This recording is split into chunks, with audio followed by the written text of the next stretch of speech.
Bien. Je voulais parler ce matin des deux missions de Jésus dans Jean 10.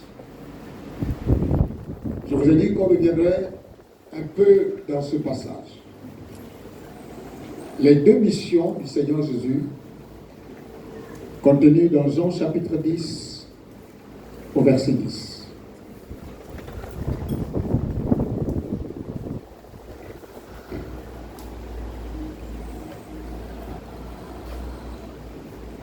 Amen.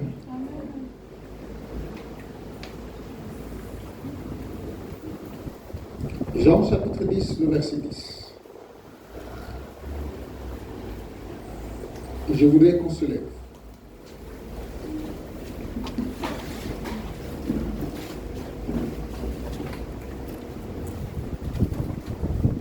Quelle la manière que vraiment les jeunes se lèvent. Même papa, il est déjà debout. Jean chapitre 10, le verset 10. Lisons la parole de Dieu.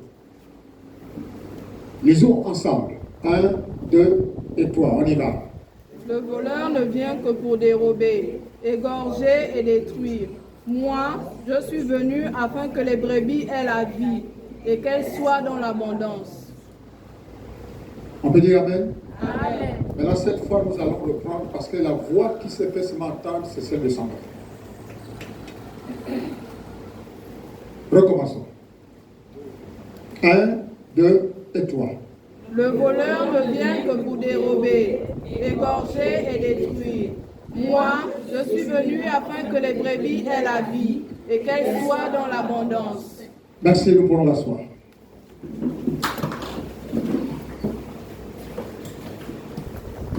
Alors, Jean chapitre 10, le verset 10 est notre fondement du ministère. Est le verset qui est le verset de base de notre ministère, de notre apostolat. Et un verset doit se comprendre. Vraiment, pour qu'il y ait de l'impact, un verset doit se comprendre. Si on ne peut pas comprendre ce verset, c'est un peu compliqué. Il est important de comprendre et pour se familiariser à la vision. Jean chapitre 10, le verset 10 dit: le voleur ne vient que pour dérober, égorger et détruire. Mais moi je suis venu afin que les brebis aient la vie et qu'elles soient dans l'abondance. Alléluia. Nous l'avons déjà expliqué un mercredi, c'est un mercredi ou un vendredi. Nous avons abordé une première partie de ce texte. Je crois un mercredi ou un vendredi, je ne sais pas. Et ce que nous devons comprendre, c'est que dans cette mission, dans les deux missions de Jésus, dans Jean chapitre 10, verset 10, il y a également le plan de l'ennemi qui se révèle. Il y a les intentions de Satan. Il y a le plan de Satan également pour l'homme dans ce passage. Et ce plan de Satan est à trois niveaux. À trois volets si on veut. Sa mission, on va dire ça comme ça, est également à trois niveaux. À trois volets. Il vient pourquoi dérober. Il vient pourquoi égorger. Il vient pourquoi détruire. Ça, c'est son plan. Donc, on ne doit pas seulement se limiter à lire la Bible dit, les voleurs ne viennent que pour dérober, égorger, détruire. Moi, je suis venu avec le bien. Amen, amen. On n'a rien compris. Nous n'avons fait que réciter un passage biblique. Mais nous n'avons pas compris le fond de ce passage. Et on se limite seulement pour vous donner la vie à l'abondance. Amen, amen. Vous donnez la vie à l'abondance. Non, il faut comprendre les textes bibliques. Il faut comprendre la parole de Dieu si nous voulons voir l'impact de cette parole dans nos vies. Il faut qu'on comprenne de quoi est-il question. La suite qui vient est la réponse à ce qui vient au départ. Est-ce que vous comprenez? Mais moi, ça veut dire qu'il y a quelqu'un qui vient d'abord avant lui. Il vient avant lui, mais qu'est-ce que celui qui vient avant fait? Et celui qui vient après révèle son intention. Il dit, le voleur ne vient que pour dérober, égorger et détruire. Alléluia. Amen. Il ne vient que pour dérober, égorger et détruire. Alors, nous sommes tous là. Et j'ai expliqué mercredi. Nous sommes tous là. C'est vrai que dans la vie de tout le monde, on n'a pas parfois des biens que le diable peut voler. On n'a parfois rien que le diable peut dire que là, le diable est venu voler. Parce que dérober signifie voler. Dépouiller. Bon, qu'est-ce que nous avons qu'on peut dire que le diable est venu voler? On n'a pas d'argent, on ne travaille pas bien, on n'a pas assez de choses dans la maison, on n'a pas une vie d'opulence. Qu'est-ce que le diable vient voler à nous? Regardez. Hier, tu étais richement béni par une vie de communion permanente avec Dieu. Tu pouvais être à l'église quand tu avais encore de la saveur. Tu passais du temps à prier quand tu avais encore du goût à la chrétienté. Tu passais du temps à lire la Bible quand tu avais encore du goût à la vie chrétienne. Mais tu as perdu toutes ces choses. Amen. Qui est venu te les voler? Le dévoreur. Amen. Est-ce que tu me comprends? Amen. Il a volé ta vie de prière. Il a volé ta communion avec Dieu. Il a volé ta fidélité à l'église. Il a volé cela. Et il t'a laissé quoi? Vide.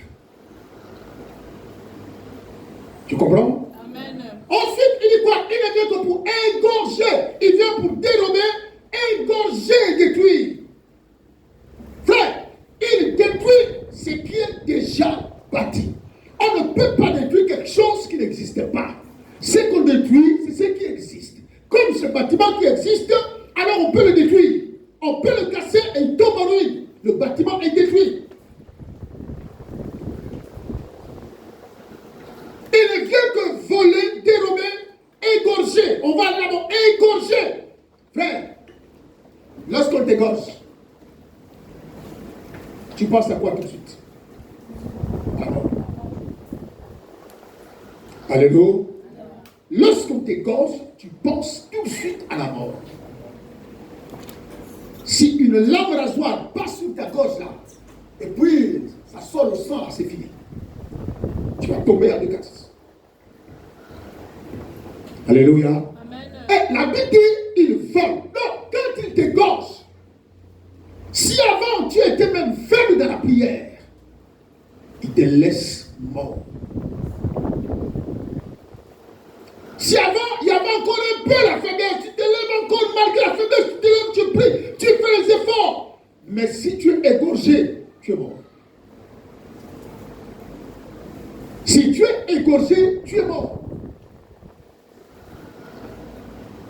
Et ensuite, il détruit. Moi, je pense que il y a je pense qu'il y a quand même un petit problème dans l'alignement, dans la chronologie, dans la manière dont les trois mots sont exposés. Il fallait qu'on mette détruire même au milieu. Égorger, c'est-à-dire la fin de toutes choses, à la fin. La personne meurt. Donc ça, c'est sa mission. Voler ce que tu as. Il vient voler ta paix. Il vient voler ta joie. Il vient voler ton bonheur. Il vient voler ta communion avec Dieu. Il vient voler ta fidélité à Dieu. Il vient voler ta loyauté. Il vole. Il est capable de détruire les relations que tu as bâties avec ton leader. Frère, en une fraction de seconde. Il va détruire les relations. Il va détruire la communion. Il va détruire l'intimité. Il détruit cela. Amen. Et il ne reste que quoi? Comme on dit, les débris. Maintenant, si tu meurs, il faut attendre la résurrection. Si tu meurs, tu es obligé. C'est-à-dire que La solution pour la mort, ce n'est pas la délivrance. La solution pour la mort, c'est la résurrection. Si tu es mort, on ne va pas chasser l'esprit de mort. Il faut qu'on te ressuscite. Alléluia. Quand quelqu'un est mort, même chez lui, il ne prie plus. Il ne lit plus la Bible. Il ne trouve plus du plaisir d'aller à l'église. Là, tu es mort. Alléluia. C'est pourquoi vous allez voir qu'il faut des efforts pour sortir cette personne. Et à un moment donné, ça va paraître impossible. Parce que la personne est morte. Il faut un message de la résurrection pour amener la personne qui est morte du royaume des morts au royaume des vivants. On ne lit plus la Bible.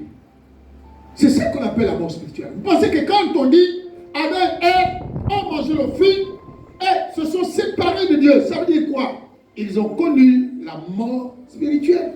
C'est pas que physiquement ils étaient morts, sinon Dieu ne leur aurait pas encore cousu les habits. Ils étaient spirituellement morts. Et lorsqu'un chrétien est spirituellement mort, il devient raisonneur. Il devient quelqu'un qui calcule beaucoup les idées de la tête. Parce qu'il est mort. Tout ce que vous allez lui dire, vous aurez comme l'impression que c'est nul et sans effet. Vous aurez l'impression que la personne ne vous écoute même pas, ne vous porte même pas attention. Pourquoi? Parce qu'on ne parle pas aux morts. Vous m'avez compris? On ne parle pas aux morts. On commande aux morts. Alléluia. Amen. Lazare n'est pas, Jésus n'est pas allé parler avec Lazare. Il n'est pas allé parler avec Lazare. Lazare était mort. Même quand il voulait aller libérer la personne, les gens ont dit non, mais il est déjà mort, ça fait 15 jours, il sent.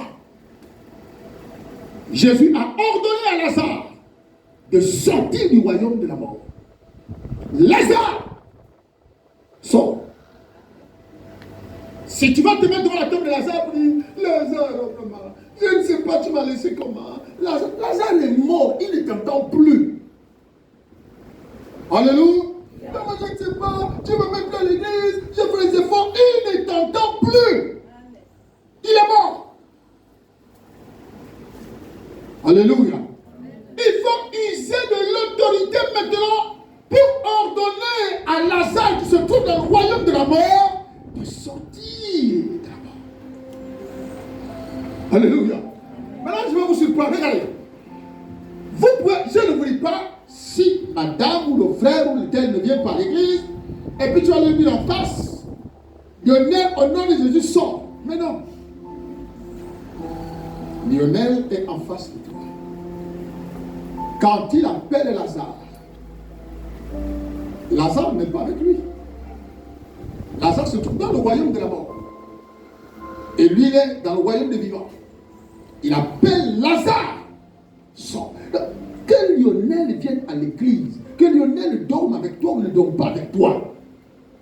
Mais là où toi tu es, tu appelles Lazare. Quelqu'un me comprend? De là où tu es, tu appelles Lazare.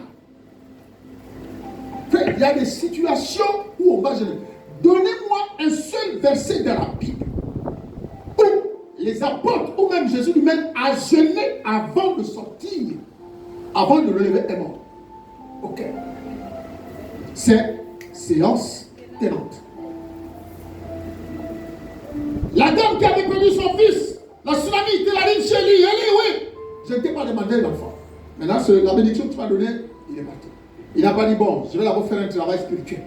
Il y a des choses, un travail spirituel là, il ne faut pas aimer ça. On n'est pas des gagas. Alléluia.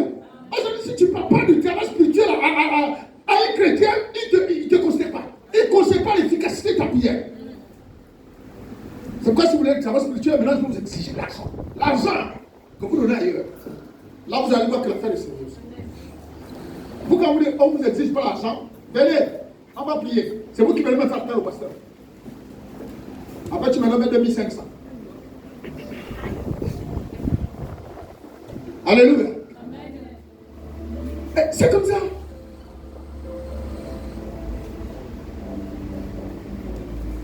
Bien-aimé, la mort est un esprit.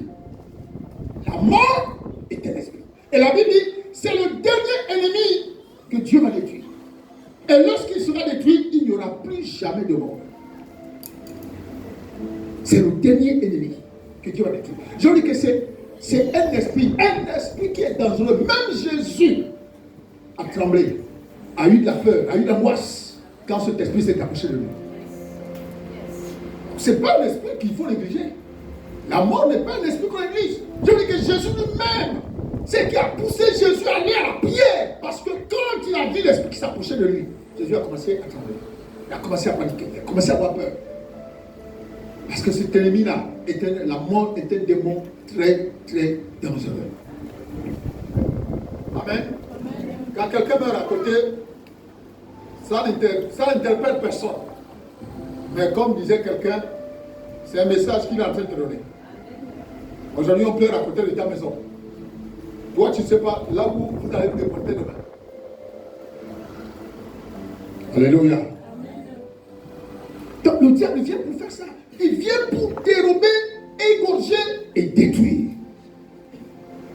Les gens, les chrétiens qui perdent le goût à la spiritualité, qui perdent le goût à la vie chrétienne, qui perdent le goût, bien aimé, au fait d'être à l'église.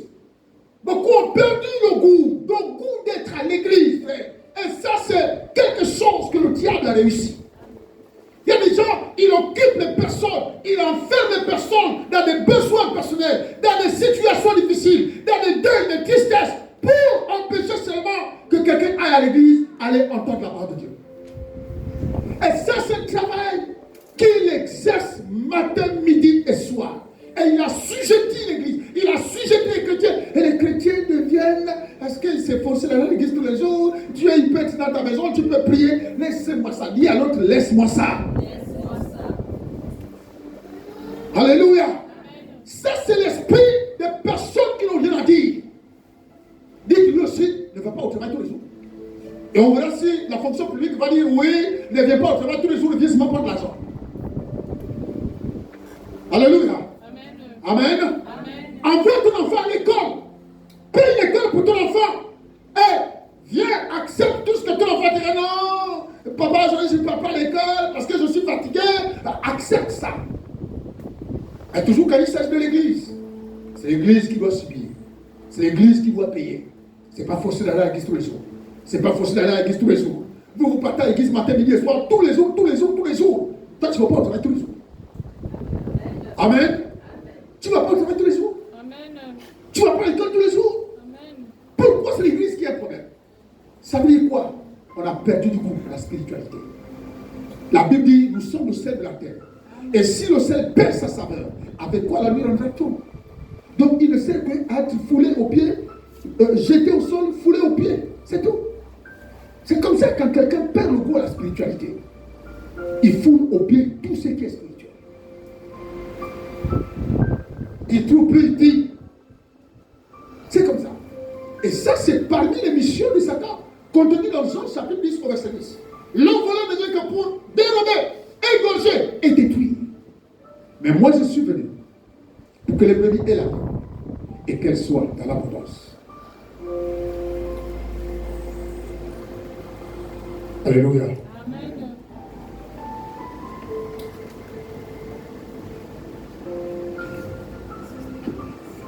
C'est pourquoi ce matin, je déclare que tout ce que le diable a volé en toi, tu le retrouves ce matin au nom de Jésus. Amen.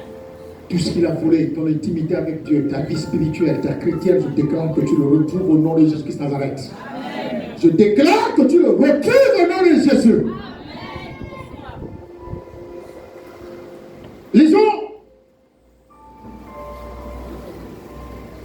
Lisons Luc 10, 30.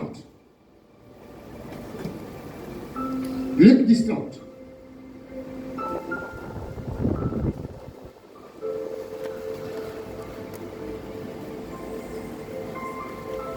Luc 10, 30. Vous voyez, il est dit, Jésus reprit la parole et dit, un homme descendait de Jérusalem à Jéricho, il tomba au milieu des brigands qui le dépouillaient, le chargeaient de coups et s'en allaient, le laissant à demi-mort. Ça, c'est l'œuvre du diable.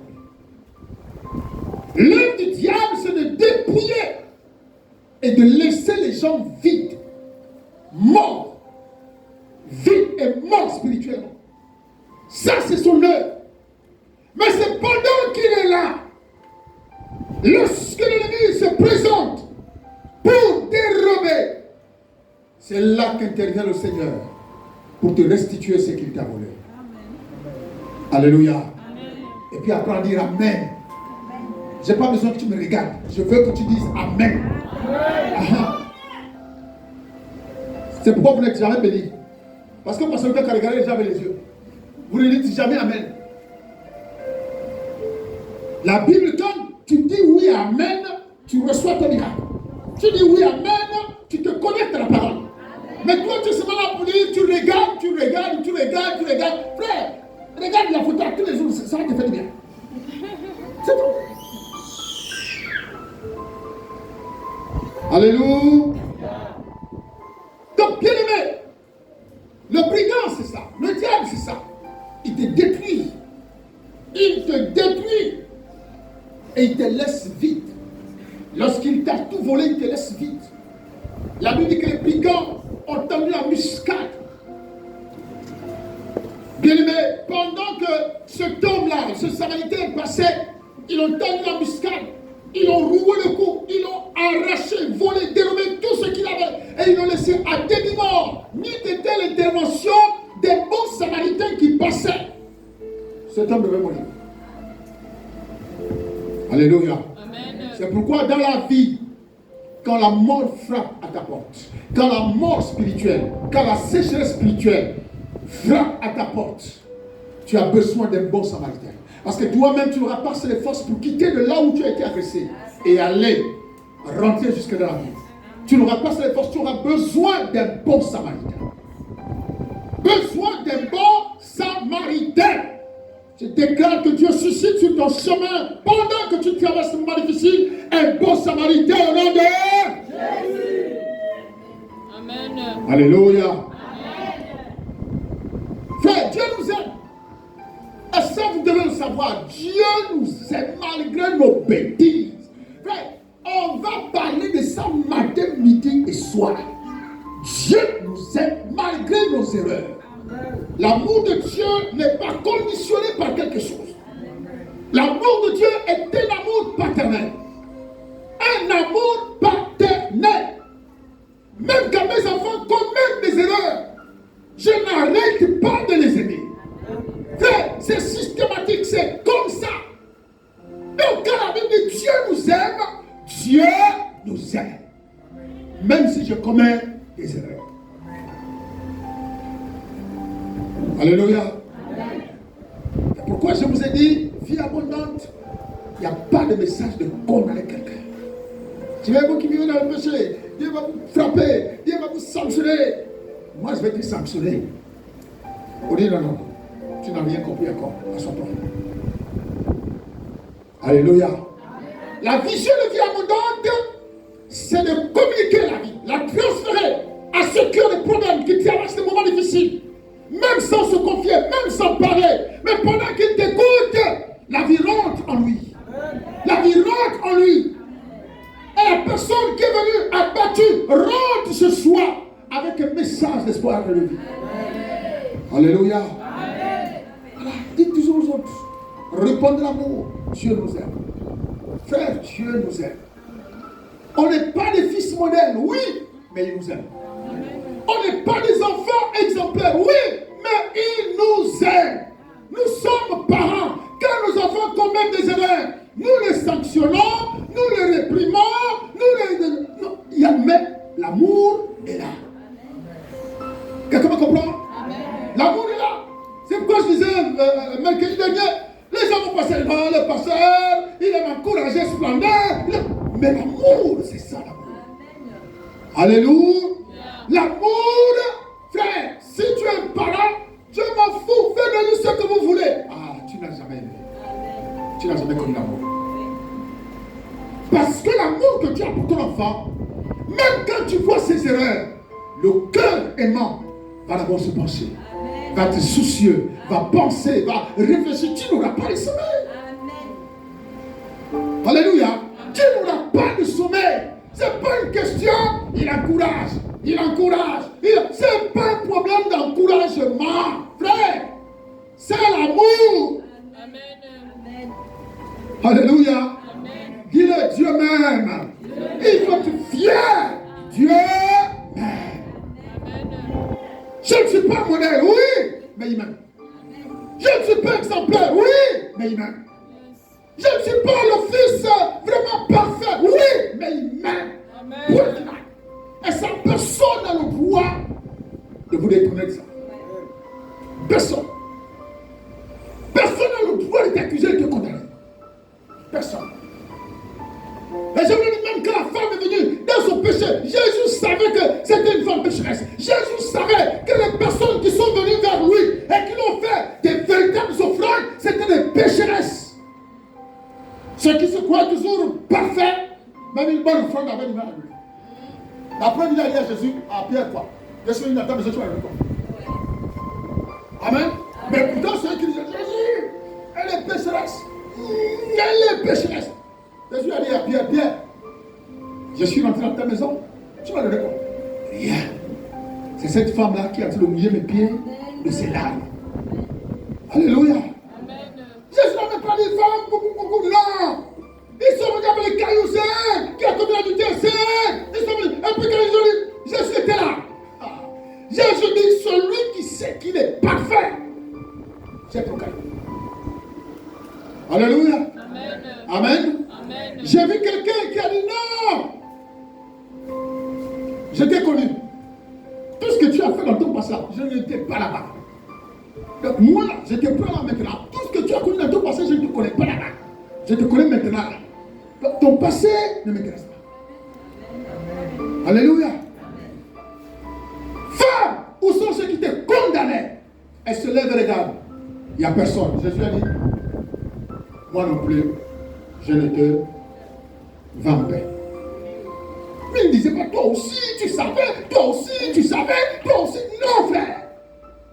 Quand tu entends les toi aussi, ça signifie que tu as frappé la présidence.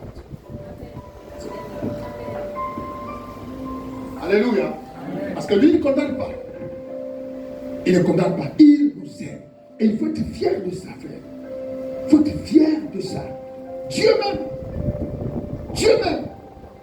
L'amour de Dieu ne signifie pas qu'il nous encourage dans nos erreurs. L'amour de Dieu signifie qu'il nous aime au-delà de tout ce que nous faisons. Mais qu'on doit comprendre que dans cet amour, il y a la correction de Dieu. Il y a l'exhortation. Il y a la parole, le conseil. Jésus a dit quoi à la femme? Va, mais ne pêche plus. C'est l'amour. C'est un conseil qu'il donne à la femme. C'est l'amour de Dieu. Alléluia. L'amour. Et lorsque ce Samaritain arrive, il est le symbole. Le Samaritain, le symbole de Dieu. Le symbole du Seigneur. Qui trouve quelqu'un dépouillé de tout ce qu'il avait. Qui trouve quelqu'un pratiquement mort. Il ne cherche même pas à savoir qui il est. Ils sont nourris de quelle famille. Il fait quoi? Il prend soin de cet homme. Il s'occupe de lui. Il l'amène à l'hôpital. Et il dit à l'hôpital, tous les frais inhérents à sa situation, mettez ça sur mon compte. La Bible dit, il a payé le prix de nos actes à la croix. Il a payé le prix de nos erreurs à la croix. Et c'est ce que Jésus a fait. Il a aidé cet homme sans savoir qui il est. Jésus, même si Jésus connaît tout le monde, mais il ne choisit pas qui il doit sauver. Parce qu'il aime tout le monde. Jean 3,16, quand Dieu a tant aimé le monde, il ne choisit pas qui doit sauver et qui ne doit pas sauver. Celui qui vient à lui, il rentre automatiquement dans l'alliance du salut. Alléluia. Amen.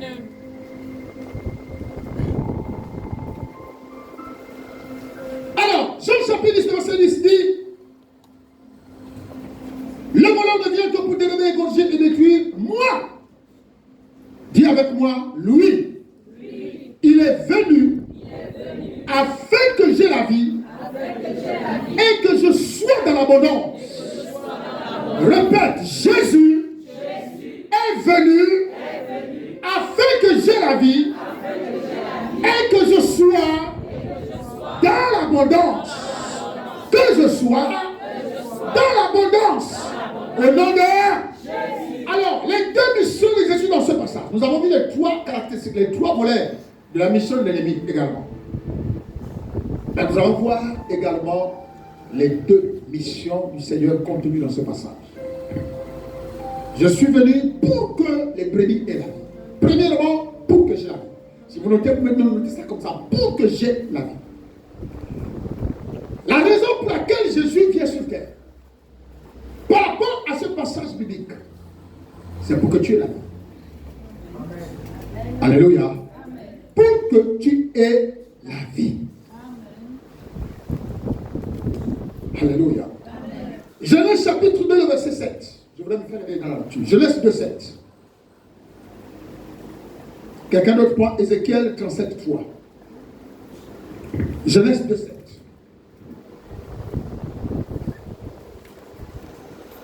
La parole de Dieu dans Genèse 2 au verset 7. L'Éternel Dieu forma l'homme. Écoutez bien, l'Éternel Dieu forma l'homme de la poussière de la terre. De la poussière de la terre. Il souffla dans ses narines. Il souffla dans ses narines. Un souffle de vie. Un souffle de vie. Et l'homme devint un être vivant. Et l'homme devint un être vivant. Répète avec moi, l'Éternel me forma. L'Éternel me forma de la poussière de la terre. De la poussière de la terre. Et j'étais une statuette. Alors l'Éternel a soufflé dans mes narines un souffle de vie. Et je suis devenu un être animé. Un être animé. Un être animé. C'est pourquoi ce matin je déclare la vie sur toute ta vie, sur la vie spirituelle qui est devenue inerte. Je déclare la vie sur ta communion avec Dieu qui est devenue inerte. Je déclare que la vie rentre en toi au nom de... Que la vie rentre dans ta vie de prière, que la vie rentre dans ta méditation, que la vie rentre dans ta fidélité, que la vie rentre en toi au nom de... Au nom de... Que le souffle du Dieu te transperce et que tu le prennes vie au nom de... La vie est venue à partir de quoi? Du souffle. Amen. Sur quoi? Sur une statuette. Amen. Sur une statuette. Amen. Amen. Quand tu n'as plus de vie de prière, ta vie de prière devient comme une statuette. Amen. Quand tu n'as plus de vie de méditation, ta vie de méditation devient comme une statuette. Si ton goût d'aller à l'église, tu l'as perdu, ça devient comme une statuette. Il faut quoi? Souffler dessus afin que la vie rentre et que tu revives. Alléluia. Amen. Reçois la vie au nom de Jésus. Amen. Reçois-la au nom de Jésus. Amen. Reçois-la au nom de... Que tout ce qui était mort spirituellement en toi reprenne vie au nom de... Que tout ce qui était mort en toi reçoit la vie maintenant au nom de...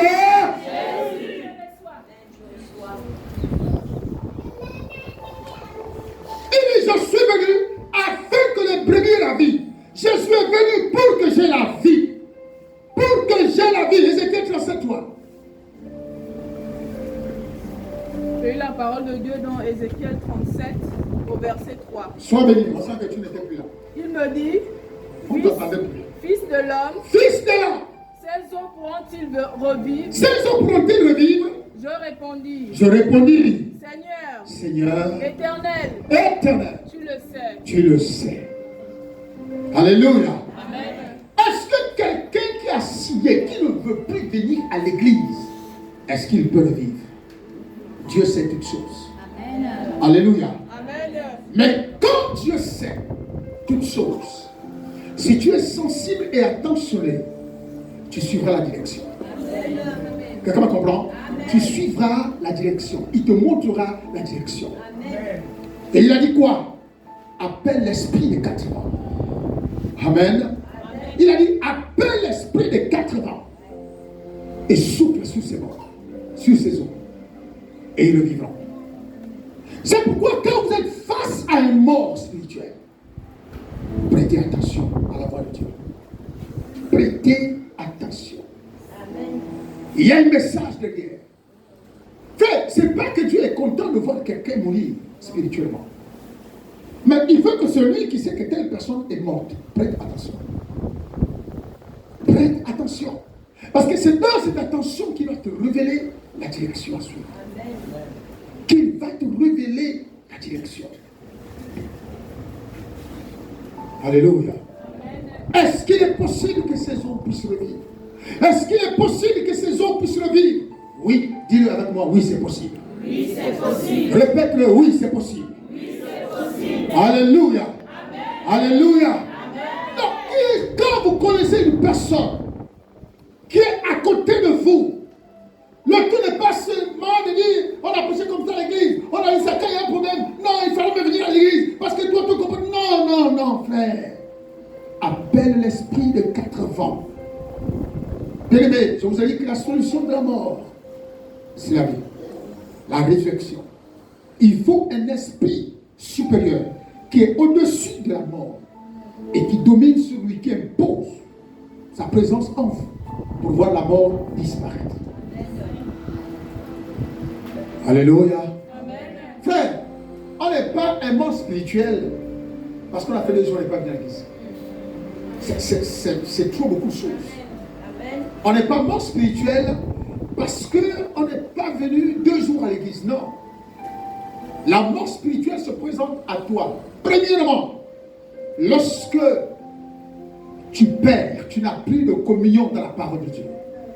1. Lorsque tu te déconnectes des autres. Ouais, quand tu te déconnectes des autres, il fallait que tu deviens isolé, tu deviens seul. Et là, tu deviens une proie facile à l'ennemi.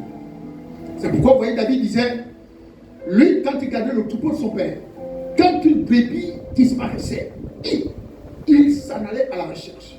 Et les évangiles nous disent que lorsqu'une brebis s'égare, parmi les 100, on laisse quoi? Les 99 autres dans l'assurance pour aller chercher celle qui s'est égarée. Ça, c'est la mission que nous avons. Pas de les condamner, pas de les accuser, mais de tout faire pour les ramener à Dieu. Alléluia. Ça, c'est la mission que nous avons. Troisièmement, quand la mort frappe, quand tu n'es plus à Bible, quand tu ne pries plus, quand tu te déconnectes de l'église. Et quatrièmement, quand tu quittes la présence du Seigneur. Écoutez, quand tu quittes la présence du Seigneur, c'est fini là. Tu es déjà mort spirituellement.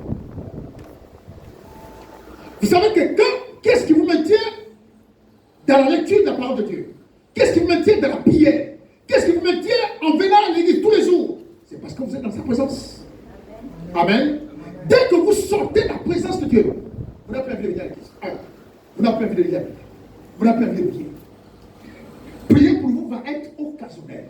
Si tu sens comme même à l'heure qui vient, c'est là où tu vas dire, ah Seigneur, oh mon Dieu. Tu vois, mais pourtant tu t'es déconnecté. Et là, c'est ça la mort spirituelle. Alléluia. La mort spirituelle, c'est pas seulement parce que je ne suis pas arrivé un mois, je ne suis pas arrivé un mois dans l'église. Non, non, c'est pas ça la mort spirituelle. Il y a trop beaucoup de choses dans la mort spirituelle. Non, on ne va pas de ça. On va aller à ça prochaine. Donc, il faut une grâce particulière. Il faut un esprit supérieur à l'esprit de mort que toi tu dois appeler pour qu'il rentre dans le corps d'une personne pour que tu aies la vie. Quelqu'un me comprend? Amen. Alléluia. Amen. Frère, ces hommes étaient morts. Ces hommes étaient morts. Est-ce que vous savez qu'il y a les membres dans nos corps qui sont morts? Il y a certains membres dans le corps qui sont morts. Et là, nous avons besoin que l'Esprit rentre. L'Esprit de Dieu rentre et tout ce membre qui est mort pour que le membre reprenne vie. Pour que la vie vienne. Alléluia. Alléluia. Je relâche l'esprit de vie dans tous les organes de ton corps qui sont affectés par la maladie au nom de Jésus-Christ de Nazareth. Que tous les domaines dans ton corps qui sont touchés touché par la maladie, reçoivent la vie maintenant au nom de Jésus. Quel que soit l'organe dans ton corps, j'appelle l'esprit des 80, l'esprit de l'Orient, au nom de l'Éternel qui m'a investi, et je proclame la vie maintenant dans ton corps, au nom de Jésus. Alléluia. Frère, parfois on n'a pas besoin de savoir quoi tu as fait, quoi, pourquoi. Frère, même si à un moment donné, la cure d'âme est indispensable, mais parfois l'exigence de la grâce est supérieure à la cure d'âme. Alléluia. C'est-à-dire que dans l'immédiat, il y a un cas devant toi, tu ne vas pas la rechercher à savoir, il faut faire la cure d'âme. Dis seulement que tu es capable de ça. C'est tout. L'exigence de la grâce. Seigneur, nous avons amené ce homme qui est parfois jeté au feu par un esprit. Je l'ai amené à tes disciples et ils n'ont pas pu le guérir. Seigneur, Jésus est énervé. Il est énervé. Il dit, race incrédule. Jusqu'à quand vous supporterai-je? Cette sorte de démon ne sort que par la pierre et le jet. Frère, Jésus ne m'a pas dit que je chasserai les démons en géant. Jésus ne m'a pas dit qu'il faut que je fasse un jeûne d'Esther pour chasser un démon. Il a dit dans Marc chapitre 16 au verset 15 que voici les miens qui accompagneront ceux qui auront cru. La clé fondamentale pour chasser un démon, il faut la foi. Je dois croire. C'est tout, je n'ai pas besoin de maigrir. J'ai quelqu'un encore pour maigrir, faire le travail. Alléluia. J'ai la foi, ça me suffit. Quelqu'un comprend? J'ai la foi, ça me suffit. Il a dit, si tu crois, voici les miracles qui t'accompagneront. Ils guériront les malades. Ils chasseront les démons. Ils chasseront les démons. Par quoi? Par le nom de Jésus. En ayant quoi? Juste la foi. Maintenant le jeûne, c'est bon. Pour ceux qui aiment jeûner, ce n'est pas un péché. Alléluia. Amen. Mais ce n'est pas la condition pour chasser un démon. Lorsque la Bible parle de ce type de démons qui sont par la pierre et au jeûne, il s'adressait à ses propres collaborateurs qui étaient incrédules. Et il voulait dire que si vous voulez chasser l'incrédulité, parfois il faut jeûner pour chasser le but qui en vous. Alléluia. Ce n'est pas le lunatique. Combien de fois les apôtres ont jeûné pour chasser les démons? Combien de fois? Quand tu n'as pas compris, c'est là où on passe. Tu maigris déjà, tu n'es pas le corps. Maigris, il faut faire le travail, jeûner, tout. Tous les démons ne sortent pas avec le travail spirituel. Mais le démon sort par le nom de Jésus et se soumet à deux entités. Le nom de Jésus et la foi que tu portes. La foi que tu manifestes sur le nom de Jésus. C'est là aucun démon ne peut résister. Alléluia. Amen. Alléluia. Amen. Donc, dans les deux missions de Jésus, il y a la vie. Tu dois recevoir la vie. La vie sur le plan spirituel et la vie sur le plan physique. C'est-à-dire que ta santé, le souci du Seigneur, c'est que tu sois en bonne santé. Que tu sois en bonne santé, que tu ailles bien. Amen. Alléluia. Amen. Alléluia. Amen. Que ton corps reçoive la visitation de Dieu. Que ton corps reçoive la sémence de vie. Et que tu reçoives la vie. Que tu sois guéri dans ton corps. Alléluia. Amen. Voilà l'une de ces missions. Nous on se dit, la maladie là, peut-être c'est Dieu qui veut. Dieu n'a jamais voulu que quelqu'un soit malade. Quel est le parent qui veut ici que son enfant soit malade? Quel est le parent qui veut que l'enfant, même si tu sais que ton enfant a l'habitude de tourner, mais ton cœur ne te permettra pas de voir ton enfant alité pendant toute une semaine dans la maison. Amen. Pourquoi vous voulez que c'est Dieu qui veut que moi je sois malade? Si je veux être malade, mais Jésus est venu mourir pourquoi? Alléluia. Amen. Si Dieu veut que je sois malade, alors pourquoi? Ça veut dire que le sacrifice de Jésus est inutile et vain. Alléluia. Amen. Il dit, même moi, Je suis venu. C'est-à-dire que celui qui est venu avant, c'est lui qui est venu semer la maladie. Amen. Regardez, dans le jardin d'Éden, on n'entendait pas parler de mort. On n'entendait pas parler de maladie. Mais dès qu'il est venu, il a semé la mort. Et lorsqu'il sème la mort, il a fallu quoi? Que maintenant quelqu'un d'autre vienne après que la mort ait été semée. Amen. Qui? Jésus. Pourquoi? Pour racheter l'homme qui a été souillé. Amen. Alléluia. Dans le plan de Dieu, il y a la vie. Être en bonne santé fait partie des plans de Dieu. Je suis l'Éternel qui te guérit de toutes tes maladies. Amen. C'est ce que dit sa parole. C'est une alliance. Il a dit, vous imposerez les mains aux malades et les malades seront guéris. Frère, je vous ai dit une chose dimanche dernier, que si Dieu veut me faire du bien, ce n'est pas parce que, frère, j'ai donné ma dîme ou j'ai été agréable dans l'église que Dieu me fera du bien. Il a déjà sorti sa parole d'honneur. Vous imposerez les mains aux malades et les malades seront guéris. Et ensuite, dans l'Ancien Testament, il dit, je suis l'Éternel qui te guérit de toutes tes maladies. Frère, ça, c'est une parole, c'est comme un serment. Ça n'a pas besoin qu'on sache, tu es malade comme ça, c'est sûr que tu as péché. Tu as tel problème, c'est sûr que tu as péché. Ça, c'est la péché de l'homme. Dieu n'est pas comme ça. Amen. Alléluia. Frère, il faut qu'on arrête avec ce type d'évangile. Non, toi, c'est sûr qu'il y a quelque chose que tu caches là. Tu es malade, donne-lui l'imposition des mains, puis la personne est guérie. Il n'y a pas péché ou qui a péché ou qui n'a pas péché, c'est pas utile. Même quand les collaborateurs sont venus voir Jésus, c'est pas Jésus qui a abordé le sujet. Les collaborateurs ont dit à Jésus, Seigneur, puisqu'on a appris avec toi que un peu les liens héréditaires, mais lui il est né aveugle. Qui a péché? Lui ou sa famille? C'est vrai que c'est l'un des versets qu'on aborde souvent pour la cure d'âme. Mais Jésus dit quoi? Jésus dit, bon, c'est pas que lui ou sa famille, c'est pas ce qui est important. Il dit, ce qui est important, c'est que l'œuvre de Dieu soit manifeste. C'est tout. Alléluia. Amen. Cure d'âme, c'est bien. Pas cure d'âme, on continue. Tu ne vas pas empêcher quelqu'un d'obtenir son miracle parce qu'il n'y a pas cure d'âme. Il faut qu'on arrête avec ce type d'évangile. De soupçonner que si quelqu'un est comme ça, c'est Dieu qui frappe. J'ai déjà dit ici, arrêtez avec le langage de Dieu frappe. Dieu, il n'est pas un bourreau pour ses propres enfants. Hein? Qui tient un fouet tous les jours. Alors, même quand nous les pères, on frappe. Lorsqu'on a été, on a abusé même.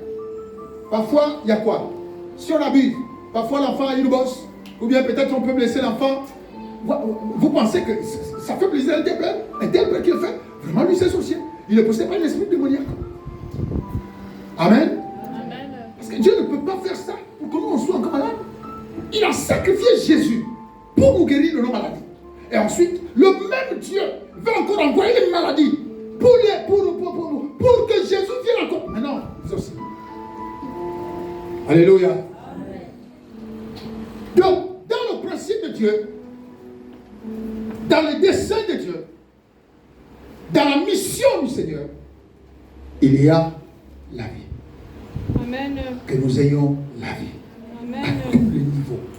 Une bonne vie spirituelle, une bonne vie physique, une bonne vie morale, une bonne vie matrimoniale, la vie à tous les niveaux. Que l'on soit en vie, que l'on reçoive la vie, que tous les membres de vos corps qui sont affectés par la maladie, fait que les nerfs qui ont arrêté de circuler, que les veines qui arrêtent d'évacuer le sang de manière convenable, je souffle ce matin et reçois la vie au nom de que la vie rentre dans vos nerfs, dans vos veines, dans tous les organes et localise, bien aimé, l'endroit dans ton corps qui était affecté par une maladie quelconque, et la vie rentre maintenant, la vie rentre maintenant, la vie rentre maintenant. de Jésus. Alléluia. Frère, la parole de Dieu, c'est, il faut la recevoir. La parole de Dieu, il faut la recevoir. Quand Dieu te fait du bien avec la parole, dis Seigneur, je te bénis, je te rends grâce.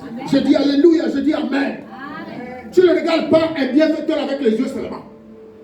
Il te donne, tu ne regardes pas avec les yeux. Frère, il faut ouvrir la bouche. Quand tu ouvres la bouche, la Bible dit celui qui confesse de la bouche. Tu confesses la bouche. Pour dire à Dieu merci, je reçois. Pendant que tu dis Amen et que tu dis je reçois, frère, tu es en train de lier la grâce qui a été libérée. Tu es en train de la lier à toi. Mais tant que tu es là seulement, avec les yeux, tu regardes. Frère, tu serais étonné de voir que il n'y a rien. Tu vas se dire, c'était un bon message. Très bon message. Mais ça ne t'a pas impacté. Parce que toi, c'est auditeur silencieux. Tu es là seulement, tu écoutes. Le message était bon, oui, c'était un très bon message. Alléluia. Pour que tu aies la vie. Deuxièmement, pour que je sois dans l'abondance. Et ça, c'est l'un des passages que je voudrais bien vous expliquer ce matin. Pour que je sois dans l'abondance. Ah, c'est la deuxième mission du Seigneur Jésus. Être dans l'abondance.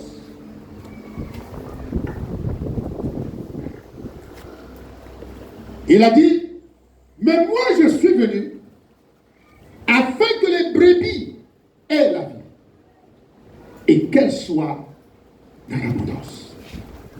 Là, je vais vous suivre. Alléluia. Vous savez, il faut qu'on arrête avec l'idée que le pasteur, il marche à pied, notre pasteur est humble. Il faut arrêter avec ce discours-là. Le pasteur, il marche à pied, notre pasteur n'est pas comme les autres. Il faut arrêter ce discours-là. Il faut arrêter avec ça. Vous êtes fiers de voir votre pasteur qui transmet dans son kata. Là, vous êtes fiers. Et quand le pasteur doit être véhiculé, le pasteur, il cherche même pour l'argent. La Bible est claire. On ne peut pas avoir la vie. Pourquoi on doit avoir la vie et souffrir? Pourquoi? L'abondance, c'est quoi? C'est comme ce que l'autre a dit, c'est être à l'abri du besoin. Amen. C'est lorsque les ressources que nous avons sont supérieures à nos besoins. Amen. Quand tu as envie de manger quelque chose, tu manges. Amen. Comme je dis un jour que, avant, quand j'ai passé un moment difficile, heureusement, le Simon est là, vous l'avez entendu parler. Quand on passait le moment difficile, tu pouvais, quand tu passes les heures de midi quelque part, sentir l'odeur du poulet. Et à l'époque, dans notre maison de la souffrance, le poulet était une denrée rare. Amen. Tu vas manger ça quand et comment? Le problème n'est pas vouloir manger le poulet. Mais le problème, c'est comment acheter le poulet pour le manger. C'était ça qui était le véritable problème. Tu avais le désir, mais tu ne pouvais pas avoir le poulet. Alléluia. Oh, l'abondance te met à l'abri du besoin. L'abondance, ce sont des ressources qui sont dans ta maison, qui sont quantitatives, qui sont dans ta maison et qui surpassent les besoins que tu as. Amen. Alléluia. Amen. Il y a des gens qui ne peuvent pas manger comme il se doit. Qui ne peuvent pas manger comme il se doit. Or, Jésus a dit quoi? Il dit, je te donne la vie et je veux que tu sois dans l'abondance. Frère, je veux que tu sois dans l'abondance. Ça, c'est pas un péché. Donc, il faut arrêter avec le discours. Quand on va dire non, il faut qu'on améliore l'église, il faut que ce soit belle. Vous allez commencer à dire, Dieu n'est pas dans ce qui frappe à l'œil. Mais c'est quoi ça? C'est quoi ce discours? Ça, c'est le discours de quelqu'un qui ne veut pas donner son argent. Amen. Ça, c'est quelqu'un qui ne veut pas donner son argent. Amen. Alléluia. Yeah. Non, on va donner au pasteur. Il faut qu'on cotise. Moi, j'ai remarqué que le pasteur, tous ces derniers temps, il est à pied. Est-ce qu'on peut pas faire quelque chose. J'ai vu une voiture là-bas qui coûtait 1,5 million. Austin ne peut pas acheter la voiture. Non, c'est trop de choses. On a le terrain, on a les ventilateurs, mais encore de la voiture, là, c'est trop. Il faut arrêter avec ce discours-là.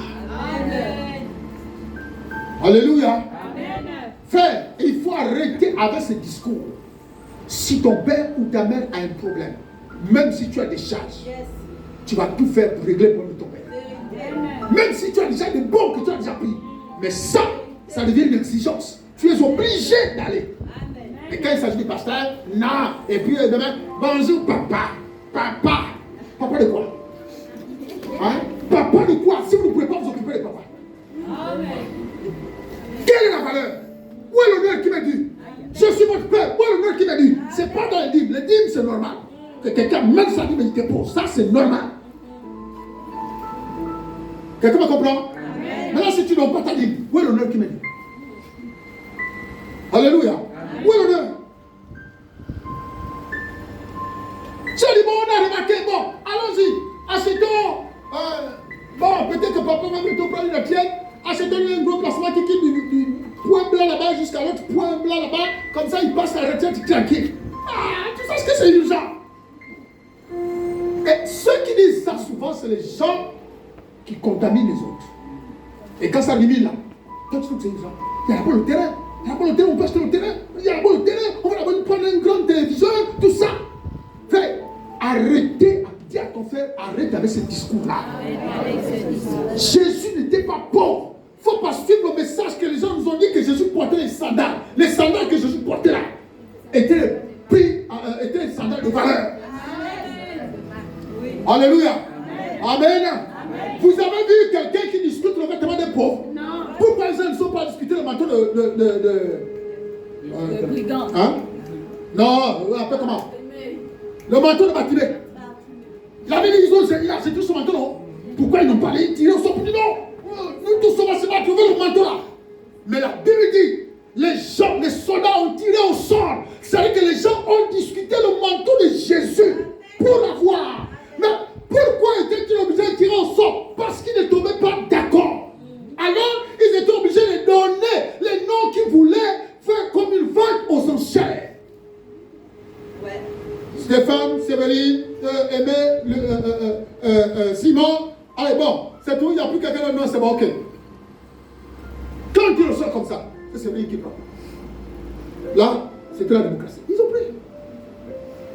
Amen. Amen. Vous pensez qu'on a le temps de discuter du truc les pauvres?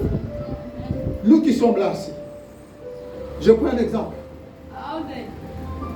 Un exemple très simple. Si j'ai un vieux coussin que j'ai un peu déchiré, je dis bon, même si je vous dis non, je donne un sac à dos, qui va prendre? La personne qui va prendre, c'est celui qui est pauvre, qui sait qu'il n'a pas un endroit où s'asseoir. Quelqu'un comprend? Mais vous allez dire non, ça c'est non, parce que je n'en ai pas besoin. Parce que tu estimes que tu n'as pas besoin de ça. On ne discute pas les choses des pauvres. Amen. Alléluia. Amen. Et Jésus n'était pas un pauvre. Amen. Quand vous voyez les gens qui suivaient Jésus, ne suivaient pas seulement à cause de la parole, mais à cause du manger, du boire. Amen. Un pauvre ne nourrit pas 5000 personnes. Amen. Quelqu'un comprend? Un pauvre ne nourrit pas 5000 personnes. On s'attache à celui qui a quelque chose. Amen. Alléluia. Amen. On s'attache à celui qui a quelque chose. Amen. Oh, Jésus était pauvre. Jésus avait les sandales. Oh, même les pierres. Pierre était pécheur. Ah bon? Allez au point en bas. C'est au point en bas. Allez au point en bas. Les gens que vous voyez habillés avec les vêtements de poisson. Les gens qui sentent le poisson. Que vous négligez. Mais c'est vous qui les enrichissez. Amen. Amen. Amen. Chez eux, ils habitent dans les maisons, dans les barrières. Oui. Vous les voyez, ils vendent de l'eau glacée sur la tête. L'eau glacée sur la tête. Ah, donne-moi de l'eau. Le pauvre, c'est toi. Amen. C'est toi qui n'as rien compris. Le pauvre, c'est toi. Amen. Lui, il est riche parce qu'il amasse des trésors. Alléluia. Alléluia. Il amasse des trésors. Ce qui te revient, c'est ce que lui, il prend. Amen.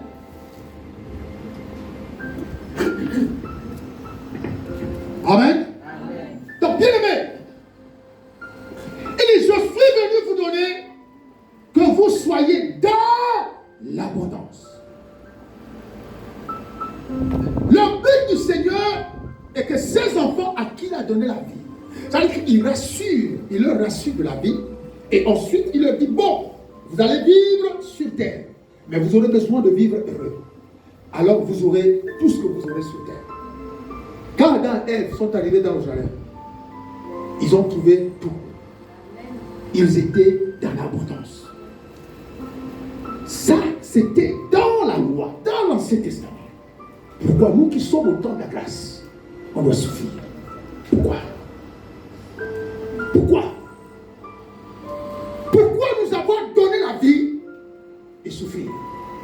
Il a dit qu'on ait la vie, qu'on reçoive la vie et que l'on soit dans l'abondance, dans la prospérité, dans la bénédiction financière et matérielle. Ça, c'est la vision du Seigneur. Alléluia. C'est la vision du Seigneur. Être dans l'abondance. Lisons Genèse 27, verset 28. Genèse 27, 28. Une autre personne se prépare également à lire Luc 15, 17. Vous pourrez déjà noter le passage. J'ai dit une autre personne se prépare à lire Luc 15, 17.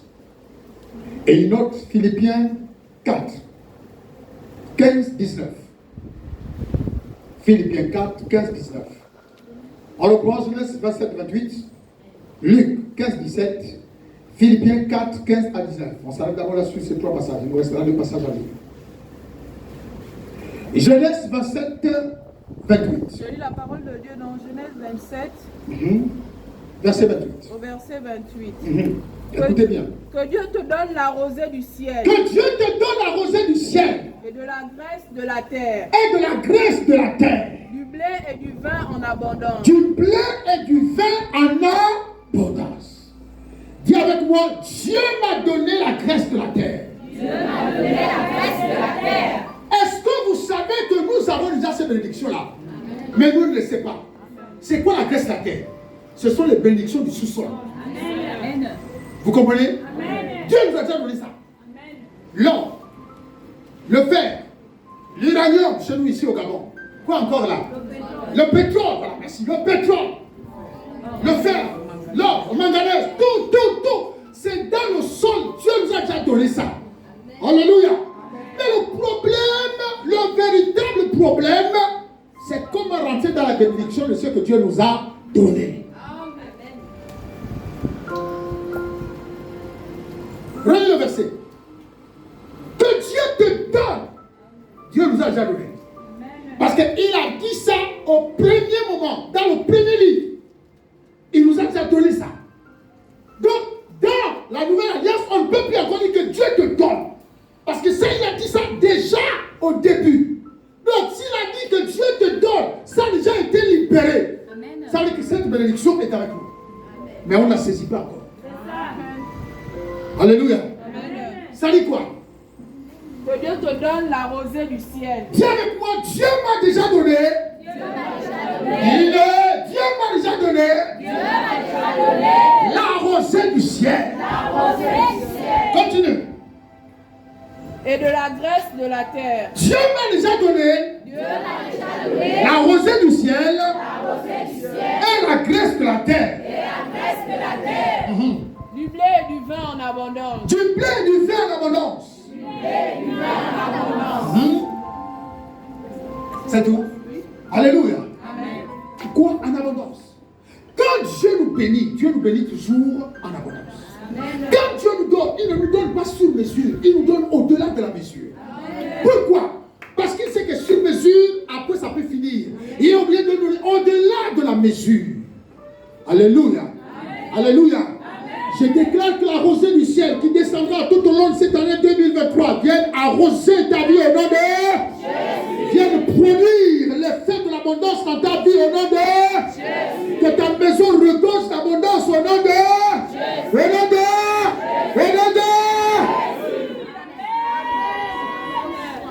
Je déclare que cette année, les sommes d'argent que tu n'arrivais pas à toucher, que tu touches cela au nom de Jésus.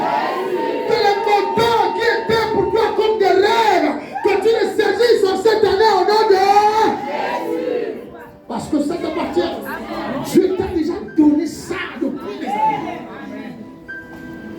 Alléluia. Alléluia. Il y a des gens quand ils touchent 20 000, mais c'est comme s'il avait touché 1 million. C'est comme s'il avait touché 1 million. Il est content. Il est content. Mais moi, si je touche 20 000 aujourd'hui, les 20 000 sont finis en 1 heure. En 1 heure, que Dieu te bénisse ma vie. Reçois cela. Et comme ça. Alléluia. Amen. Quand il touche là, tu as 2 000, mais 2 000, que plus vous avez les charges, 20 000, en 1 heure c'est fini. Quelqu'un m'a dit, papa, les ingrédients. C'est difficile. Papa, les ingrédients. Là-bas, je ne peux pas bien que demain je cours. Là-bas, en 1 heure, tout est fini. Mais donne ça à quelqu'un qui n'a pas l'habitude de toucher. Ça va être pour cette personne un trésor. Un trésor. Fait, parfois il faut provoquer les richesses. Il faut les provoquer. Dieu a déjà béni notre sous-sol. Alléluia. Dieu a déjà béni notre sous-sol. Nous l'avons déjà. Nous avons déjà la bénédiction. Elle est en nous. Elle est en nous. La rosée du ciel vient seulement la faire ressortir. Elle vient faire sortir ce qui est déjà dans le sol. Luc 15, 17. Qu'est-ce que ça dit? Luc 15, 17. Luc 15, 17. Étant entré en lui-même. Écoutez bien, étant entré en lui-même. Il se dit. Combien de mercenaires chez mon père ont du pain en abondance? Et moi, ici, je meurs de faim. Vous voyez, l'abondance se trouve dans la maison de son père. La bénédiction se trouve dans la maison de son père. Parfois, quand je voyage, les enfants m'appellent, le boss, on n'a pas fait le café. Le boss, on n'a pas fait le café. Maman, quand je dis, mais maman, elle a dit qui? C'est moi qui travaille. C'est comme ça que c'est moi qui travaille, c'est toi qui travaille. Alléluia.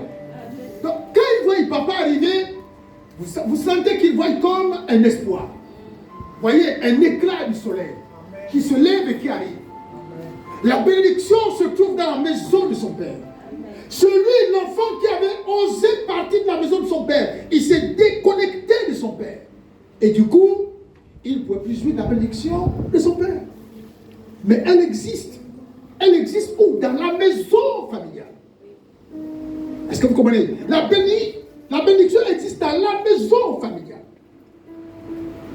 Mais lui, comme il avait tout pris, il a pris tout ce qui lui revenait, il a pensé que dans la maison de son père, il n'y a plus rien. Il dit quoi? Il dit, même dans la maison de mon père, les ouvriers ont du pain en quoi? En abondance. Ça veut dire que même l'ouvrier mange à sa faim dans la maison ou dans laquelle il travaille. Ils mangent à leur faim. À plus forte raison, toi l'héritier. Toi l'héritier. Toi le propriétaire des lieux. Il s'en est rendu compte, il a fait un bilan de sa vie. Il a dit non, je vais repartir là où je mange bien. Je vais repartir là où je vis bien. Je vais repartir là où il y a de l'abondance. Ici, je suis en train de souffrir alors que chez mon père, il y a de l'abondance. Alléluia. Je déclare ce matin que l'abondance localise ta maison au nom de Jésus. Que tous ceux qui sont de ta maison, que tes enfants vivent l'abondance dans ta maison au nom de Jésus. Que l'abondance soit le partage de ta maison pour tous ceux qui habitent avec toi au nom de Jésus.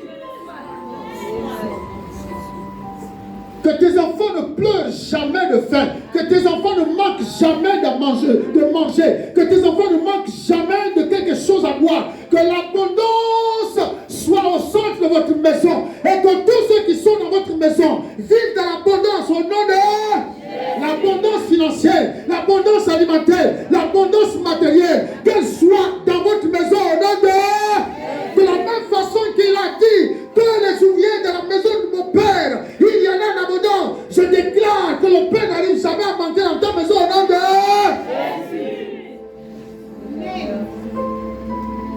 Alléluia. Alléluia. Dis avec moi, je reçois l'abondance dans ma maison. Je proclame l'abondance dans ma maison. L'abondance financière, l'abondance alimentaire, l'abondance matérielle. Que tous ceux qui sont dans ma maison ne soient jamais privés de la rosée du ciel. Que tous ceux qui sont dans ma maison ne soient jamais privés du pain. Au nom de...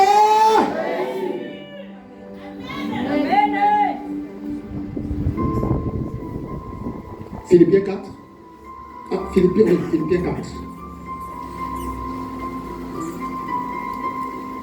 15 à 19. J'ai eu la parole de Dieu dans Philippiens 4, à partir du verset 15. Oui. Vous le savez vous-même, Philippiens, au commencement de la prédication de l'Évangile, lorsque je partis de la Macédoine, aucune église n'entra en compte avec moi pour ce qu'elle donnait et recevait. Vous fûtes les seuls à le faire, car vous m'envoyâtes déjà à Thessalonique, et à 2 reprises, de quoi pourvoir à mes besoins. Ce n'est pas que je cherche les dons, mais je recherche le fruit qui abonde pour votre compte.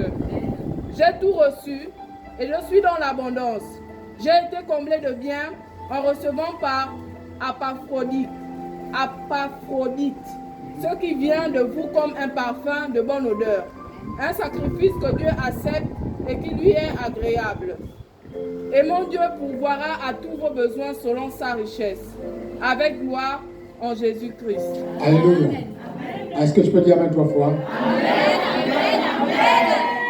Bien-aimé, qui parle, c'est Paul. Amen. Lorsque Paul accepte de servir Dieu, bien-aimé, il est devenu comme un traître. Dans l'administration dans laquelle il travaille, il est devenu comme un traître. Ça veut dire qu'il a été privé de ses émoluments. On a dû le couper, le suspendre même le salaire. Parce qu'il était devenu un traître. Mais, il a fait le choix de servir Dieu. Et en servant Dieu, il a reconnu ceci, que Dieu était dans l'abondance. Paul a vécu dans l'abondance. Comment il a fait pour être dans l'abondance? Il a été assisté constamment par l'Église. L'Église l'assistait. L'Église l'envoyait des dons. Et il dit, j'étais dans l'abondance.